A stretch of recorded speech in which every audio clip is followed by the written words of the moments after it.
Hi mga ka-random! Kamusta kayo? Sana sa mga oras na ito ay nasa maayos na lagay kayo dahil i-require ko kayong samahan kami sa gala namin ngayon. Oo, wala kayong choice. Pero huwag kayong mag-alala, hindi ko kayong hihinga ng ambag. Timing lang yung kailangan ko. Promise, masaya to. So, saan ang punta natin ngayon? Papunta tayo ngayon sa Kalayo-Nasugbu, Batangas para mag-unwind at mag-distress. Kasi why not, diba? Deserve nating lahat to. Kahit wala naman tayong ginagawang nakaka-stress. Char! Sana all walang stress sa buhay. Anyway, napansin niyo din ba mga karandom, ang haba ng January, no?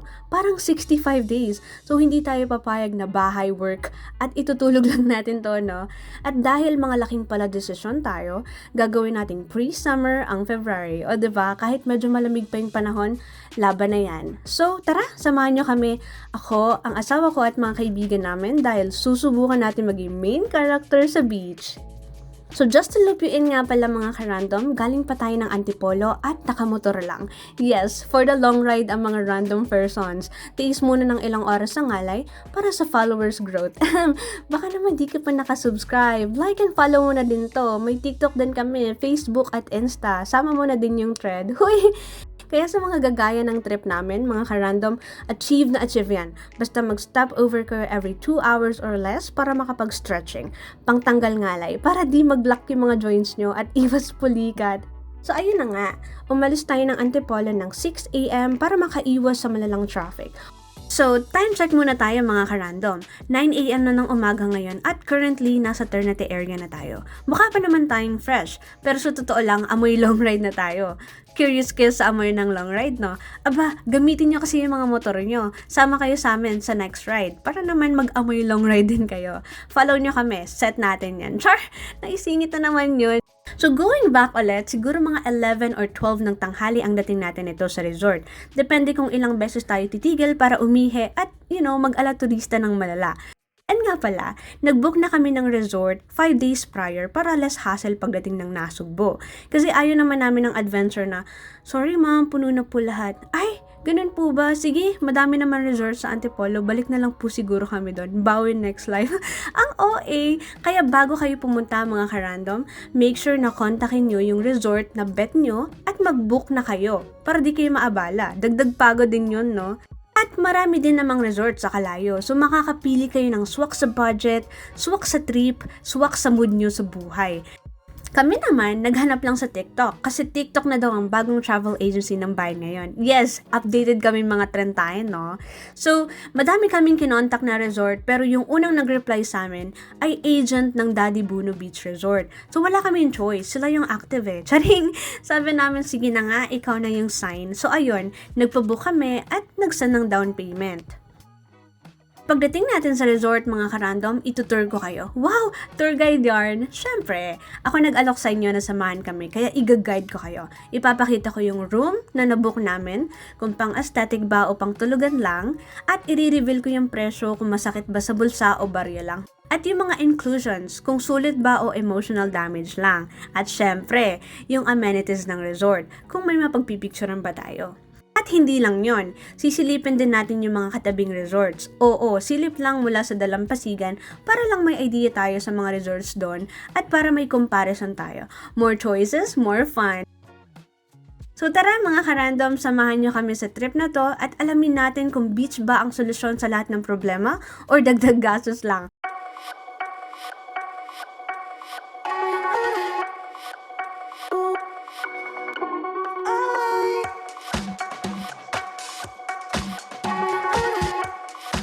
So ayun mga karandom, may nadaanan tayong mga unggoy. At dahil wala naman tayo na to sa Antipolo, syempre hihinto tayo for research purposes.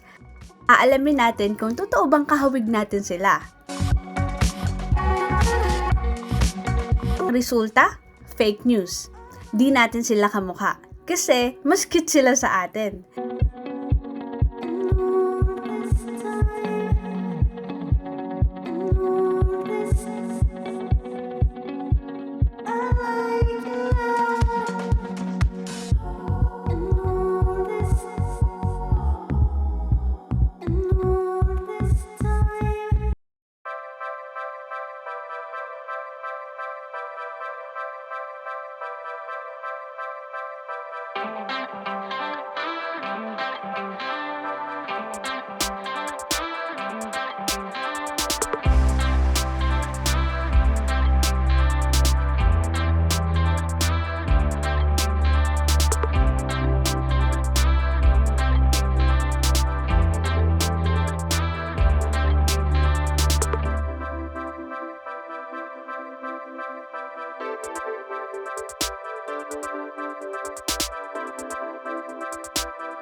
karandom, narating na natin ang Kabyang Tunnel. Surprisingly, hindi masyadong marami ang tao ngayon kahit linggo. Di tulad nung first time natin pumunta dito na parang may pa-relief goods.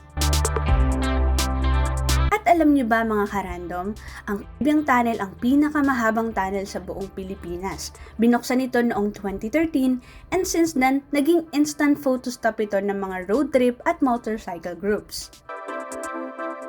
Parte ito ng Ternate Nasugbu Road na kilala sa sobrang gandang coastal views. Yung tipong mapapaisip ka kung mag-move on ka ba o hindi. At sa mga oras na to mga karandom, malapit na tayo sa exciting part. Makikita na natin yung isa sa pinakamagandang view dito malapit sa Kabyang Tunnel. So, huwag kayong alis!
Nandiyan pa rin ba kayo mga karandom? Kasi 2 business days na lang, mararating na natin yung resort.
Dito sa part na to, hiningan tayo ng environmental fee, 30 pesos per head.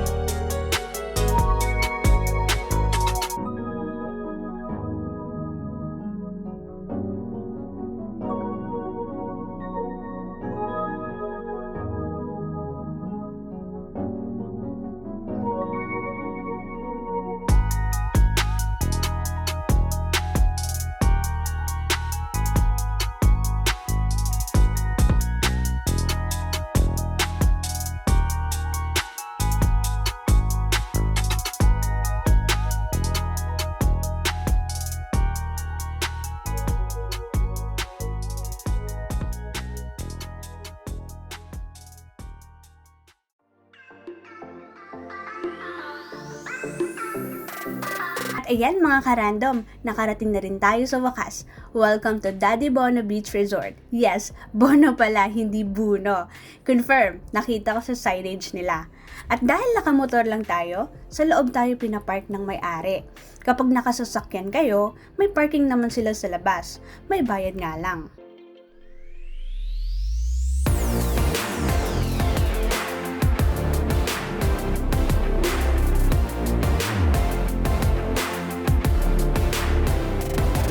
So tara, tour ko na kayo mga karandom.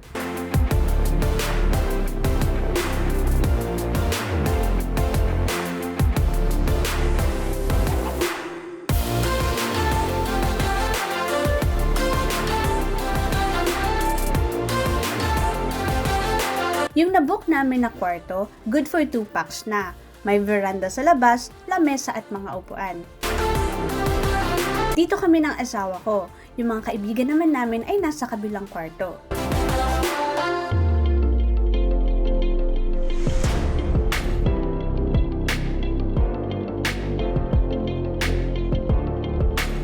Aircon yung room nila. May double-sized bed, kasyang 2 emotionally tired adults. May table, malinis na CR, may shower, very comfortable. Ang linis at ang bango din.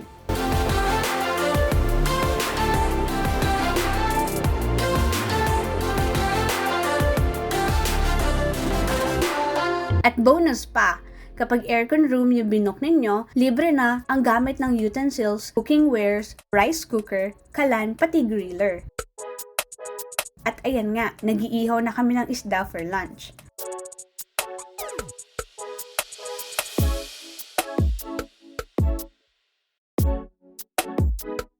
May common CR din sila dito. Mga cottages,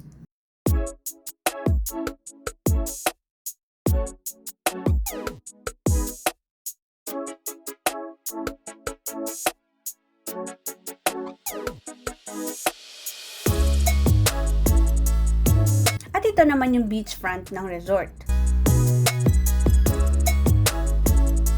In fairness, kahit hindi white sand, malinis.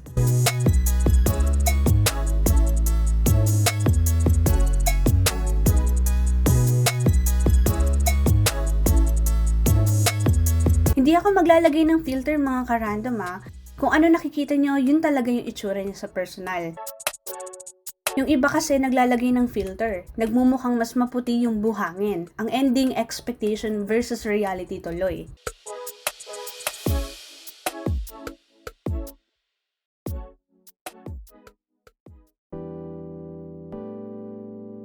So ayun, nagpasama ako sa asawa ko para silipin yung mga katabing resorts. Tulad nga ng pinangako ko, titingnan natin yung mga katabing resort para marami tayong option. Simulan natin sa pinakadulo. Base sa signage, ito ang Barracuda Resort.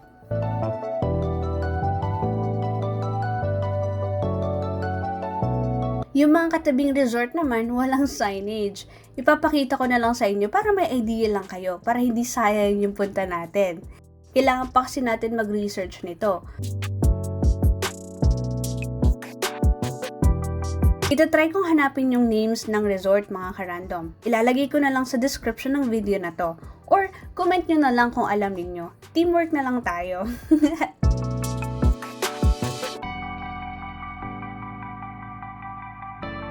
Nga pala mga ka-random, walang entrance fee yung dagat dito. Environmental fee lang, yung kanina, at yung accommodation lang talaga yung paglalaanan ninyo ng budget.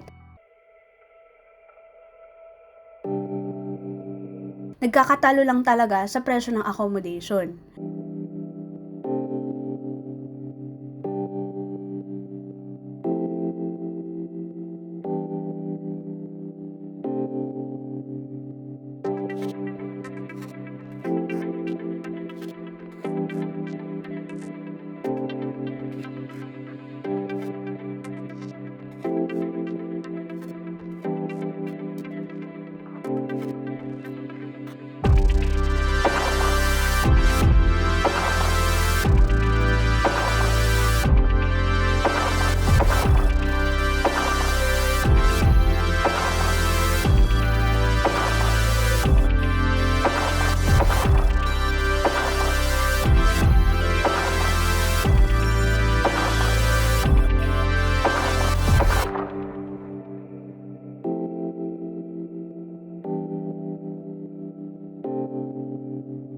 February pa lang to pero marami na ang tao. What more pa kaya pag summer? Siguro triple ang dami ng tao dito. So kung peak season kayo pupunta, make sure na makakapag-book kayo ng maaga. Unahan yan for sure. At syempre, tataas din yung presyo niyan. So early booking is the key.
Pagbalik natin sa resort, naghihintay na mga friendship natin. Magdi-dinner kasi tayo sa labas. Yes, hindi na tayo magluluto for tonight's video.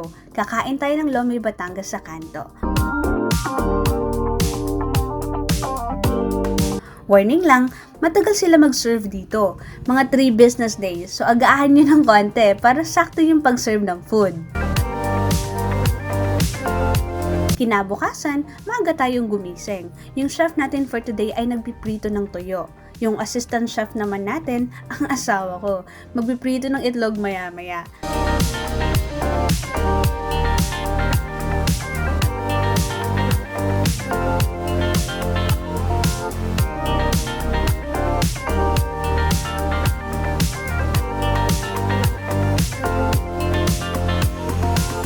After maluto yung breakfast, kumain agad tayo para makapag-prepare for island hopping. Oo, kung kahapon island hopping lang, ngayon official island hopping na tayo. Finally, masusulit din natin yung punta natin dito.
So ayan mga karandom, pauwi na tayo. At bago natin makalimutan, eto ang breakdown ng lahat ng nagastos natin sa rides na to. And disclaimer lang this is for 2 packs. Sa accommodation, 2,500 yung binayad natin sa kwarto. Yung lunch namin nung day 1 at breakfast namin kinabukasan, almost 800 pesos lang yung nilabas naming pera. Doon na kami kasi namalengke sa kanto ng resort kasi may mga bilihan naman doon. So, depende naman sa inyo yung budget sa foods. Marami din kainan sa kanto ng resort at may Alpha Mart din mismo sa tapat. Kaya kahit di kayo magluto at mag-ala master chef, may mabibilhan at makakainan kayo. Yung dinner naman namin, 80 pesos yung isang serving ng overloaded Lomi Batangas, so that's 160 for 2 serving. Kung mag-island hopping naman kayo tulad namin, 3,500 ang original price ng resort. Pero dahil natawaran ng kaibigan namin yung may-ari, napagbigyan kami sa budget island hopping. 500 lang per head yung nagastos namin doon. Nadaan sa charm yung may-ari. So lahat-lahat, 4,460 lang nagastos namin. For 2 packs plus yung gas.